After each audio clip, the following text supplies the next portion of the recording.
Hay historias que son, literalmente, un espejo de la historia de un país. Hoy nos metemos de lleno en la de un hombre con un apellido que marcó a fuego una de las épocas más complejas de la Argentina. Pero más allá de la política, su historia es un viaje personal, de identidad, de resiliencia y sobre todo de una transformación que parece increíble. Y todo, pero todo, arranca con una pregunta que es el centro de esta historia. ¿Qué pasa cuando tu nombre es un peligro, pero tu apodo es tu salvación? A ver, esta es la historia de una persona con dos identidades. Por un lado, la de su partida de nacimiento, un nombre que, de una, lo ponía en el centro del quilombo. Y por otro, el Vichy, un apodo que nació en las sierras de Córdoba y que se lo pusieron para que pudiera, básicamente, sobrevivir. Bueno, para entender cómo se llega a esta doble vida, hay que ir al principio de todo, a un nacimiento en las condiciones más extremas que uno se pueda imaginar. Su vida Che arrancó adentro de una cárcel, en el pabellón de mujeres de Devoto.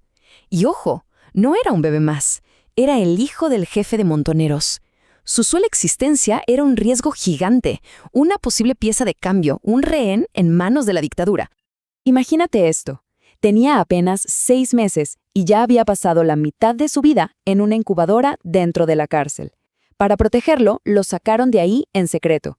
Pero su destino no fue el exilio con su padre, sino un lugar que nadie, pero nadie, se hubiera imaginado. Lo metieron en un hogar para chicos en las sierras de Córdoba y ahí, de repente, se transformó en uno más entre 400 pibes. 400. La mayoría huérfanos de la pobreza, no de la política. Se camufló entre ellos, anónimo, sin historia, sin apellido. Y en ese lugar, como el Vichy, fue donde aprendió todo. A caminar, a hablar, a vivir una infancia marcada por la comunidad. Su familia era ese colectivo de 400 hermanos, cuidados por mujeres que, como él mismo dice, les daban un amor maravilloso. Pero claro, esa burbuja de protección no podía durar para siempre, y cuando se rompió, apareció el primer gran conflicto interno. A los 5 años, el mundo que él conocía se le dio vuelta como una media. Su madre biológica, una figura que él ni recordaba, salió en libertad vigilada y se instaló en el mismo hogar para estar cerca de él. Y acá se pone densa la cosa, ¿eh? La crisis interna que le generó esto fue terrible. De un día para el otro tuvo que entender que era una familia anormal, con un papá y una mamá, un concepto que en su mundo de un papá de todos y muchas mamás simplemente no existía. Él mismo usa una palabra que es durísima. Lo describe como un desgarro. Lo separaron de la mujer que él sentía como su mamá para que durmiera con esa desconocida. Cuenta que a la noche se escapaba para volver a la cama de La Pato, la única familia que él había conocido en su vida.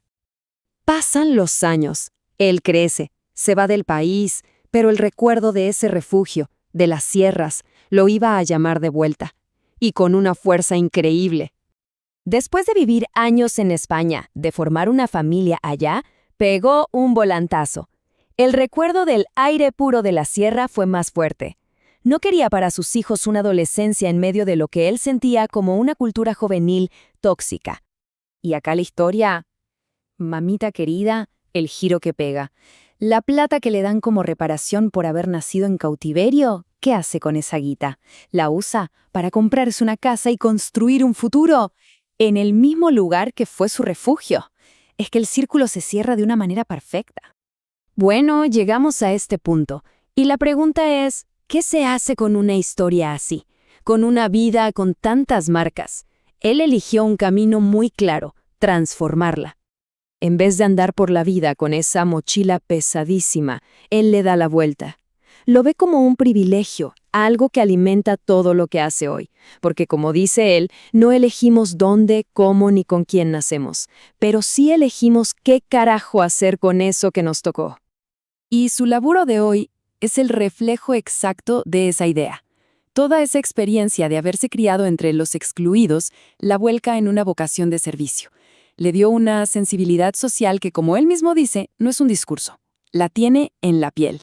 Al final, la historia de Mario nos deja con una idea que es, wow, muy potente. Cómo las heridas más jodidas se pueden reciclar, se pueden transformar en el motor de tu vida. esa capacidad de convertir el dolor en un motor, no solo para uno mismo, sino también para los demás.